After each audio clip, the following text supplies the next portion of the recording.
የነብዩ ባዬ የኳስ ምሳሌ ስውር መልእክት። ረዳት ፕሮፌሰር ነብዩ ባዬ በቅርቡም በፌስቡክ ገጻቸው ያሰፈሩት ጽሑፍ ብዙዎችን ግራ አጋብቷል።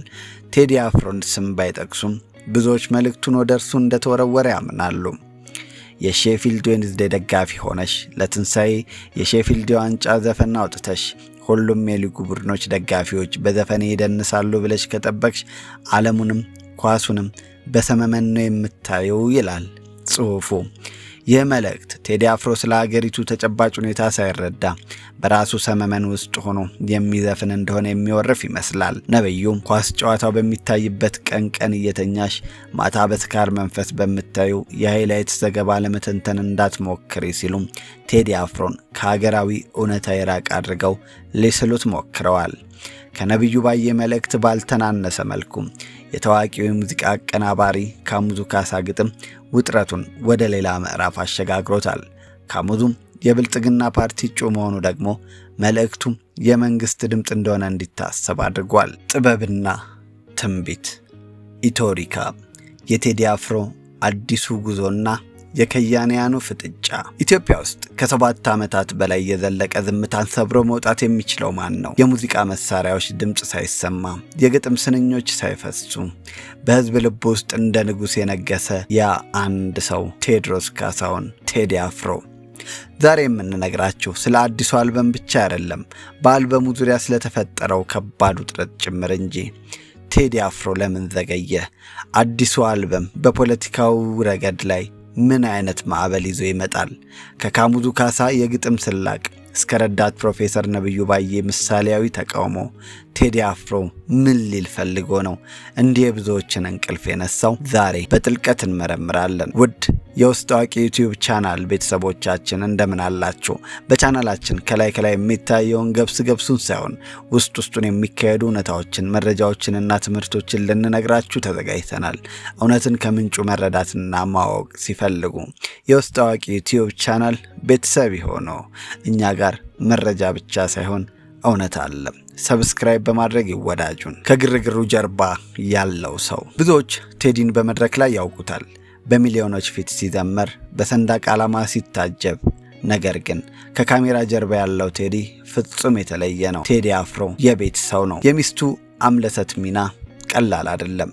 ባለቤቷ አምለሰት ሙጬ የቴዲ ጥበብ ጋሻ ናት። በቅርብ ዓመታት ቴዲ ከማህበራዊ ጫናዎች ርቆ በቤት ውስጥ ከልጆቹ ጋር ጊዜ ማሳለፍን መርጧል። ይህ ገለልተኝነት ለአዲሱ አልበም ጥልቅ ግብዓት ሆኖታል። መንፈሳዊነቱም ቴዲ አፍሮ ከአልበሙ በፊት ወደ ገዳማትና መንፈሳዊ ስፍራዎች የመሄድ ልምድ አለው። አዲሱ አልበም የነፍስ ፍለጋ ውጤት እንደሆነም ይነገራል። የጥበብ ዲሲፕሊን ነው። አንድን ግጥም ለመጨረስ ወራት፣ አንድን ዜማ ለማስተካከል ደግሞ ዓመታትን ይወስድበታል። ለጥራት እንጂ ለጊዜ አይገዛም የሚለው መርህም ለዚህ አልበም መዘግየት ትልቁ ምክንያት ነው። የነብዩ ባዬ የኳስ ምሳሌ ስውር መልእክት። ረዳት ፕሮፌሰር ነብዩ ባዬ በቅርቡም በፌስቡክ ገጻቸው ያሰፈሩት ጽሑፍ ብዙዎችን ግራ አጋብቷል። ቴዲ አፍሮን ስም ባይጠቅሱም ብዙዎች መልእክቱን ወደ እርሱ እንደተወረወረ ያምናሉ። የሼፊልድ ዌድnesday ደጋፊ ሆነሽ ለትንሳኤ የሼፊልድ ዋንጫ ዘፈን አውጥተሽ ሁሉም የሊጉ ቡድኖች ደጋፊዎች በዘፈኔ ይደንሳሉ ብለሽ ከጠበቅሽ ዓለሙንም ኳሱንም በሰመመን ነው የምታየው ይላል ጽሑፉ። ይህ መልእክት ቴዲ አፍሮ ስለ ሀገሪቱ ተጨባጭ ሁኔታ ሳይረዳ በራሱ ሰመመን ውስጥ ሆኖ የሚዘፍን እንደሆነ የሚወርፍ ይመስላል። ነብዩም ኳስ ጨዋታው በሚታይበት ቀን እየተኛሽ ማታ በስካር መንፈስ በምታዩ የሃይላይት ዘገባ ለመተንተን እንዳትሞክሪ ሲሉ ቴዲ አፍሮን ከሀገራዊ እውነታ የራቅ አድርገው ሊስሉት ሞክረዋል። ከነብዩ ባዬ መልእክት ባልተናነሰ መልኩ የታዋቂው የሙዚቃ አቀናባሪ ካሙዙ ካሳ ግጥም ውጥረቱን ወደ ሌላ ምዕራፍ አሸጋግሮታል። ካሙዙም የብልጽግና ፓርቲ እጩ መሆኑ ደግሞ መልእክቱ የመንግስት ድምፅ እንደሆነ እንዲታሰብ አድርጓል። ካሙዙ ገበያው ቢሞት ሲተካ ባልቻ የምትቀጥል ሀገሬ ብቻ በሚለው ታሪካዊ ስንኝ ጀምሮ ወደ ቴዲ አፍሮ የሚመስለውን ወቀሳ ይገባል። ሀገር የሸሸ ትውልድ የቀጣ የሚሉት ስንኞች ቴዲን ለሀገሩ መከራ ግድ የማይሰጡ አድርገው ይከስቱታል። በጭስ ደንብዞ ባረቄ ፈዞ የሚለው ገለጻ ደግሞ የቴዲን የግል ስብዕናና የፈጠራ ሂደት ለማጥላላት የተደረገ ሙከራ እንደሆነ ይታሰባል። ካሙዙም ድምጥ አልማዝ አባቱ ተንጫሮ ለዞው ሲል የቴዲን ተሰጥኦ ሳይክድ ነገር ግን ስራው ለሳንቲም ፈለጠ የሚል ነው በማለት ክፉኛ ነቅፎታል። ይህ ግጥም በዜማ እንደሚመጣ መግለጹ ደግሞ የከያንያኑን ፍጥጫ ይበልጥ አክርሮታል። በኢትዮጵያ ፖለቲካ ውስጥ የቴዲ አፍሮ ግጥሞች እንደ ጦር መሳሪያ ይፈራሉ። ይህ አይነቱ ፍጥጫ አዲስ አይደለም። ቴዲ አፍሮ ነአት የተሰኘውን ነጠላ ዜማ በለቀቀ ጊዜ አቤል ሙሉጌታ መተቸት ቀላል ነው ከዳር ቆሞ በሚል የሙዚቃ ምላሽ መስጠቱ ይታወሳል። አሁን ግን ተቃውሞ አልበሙ ሳይወጣ መጀመሩ ሁኔታውን ለየት ያደርገዋል። አዲሱ አልበም ኢትዮጵያ በሚለው አልበሙ የጀመረውን የአንድነት ስብከት ይቀጥልበታል ወይንስ ወደ ጃ ያስተሰረያል አይነት የሂስ ሙዚቃ ይመለሳል የሚለው ጥያቄ በመንግስት ደጋፊዎች ዘንድ ስጋት ፈጥሯል።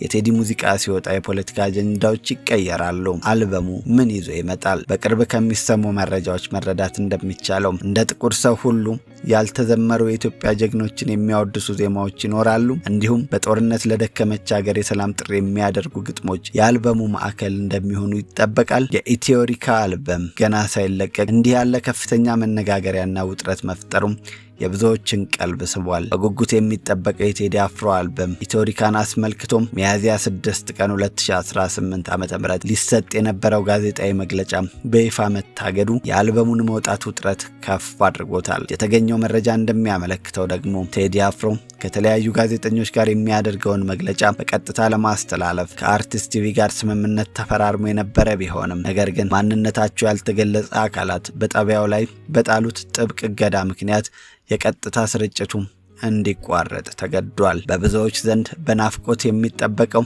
የቴዲ አፍሮ ኢትዮሪካ አልበም ገና በይፋ ሳይለቀቅ ከወዲሁ በመላ ሀገሪቱ ከፍተኛ ውጥረትና መነጋገሪያነትን እየፈጠረ ይገኛል። ጥበብ ወይንስ ፕሮፓጋንዳ? በነብዩ ባዬ የኳስ ምሳሌና በካሙዙ ካሳ የባልቻ ግጥም መሃል ያለው አንድ ትልቅ እውነት ቢኖር ቴዲ አፍሮ ዝምታው ራሱ ድምጽ ያለው መሆኑ ነው። ከመንግስት ጋር ባላቸው ቀረቤታ የታወቁት እነዚህ ከያንያን የከፈቱት የቃላት ጦርነት የአልበሙን ዜና በውጥረት ሞልቶታል። ፖለቲካው ቢከፋፍለንም ጥበቡ ግን አንድ ሊያደርገን ይችላል።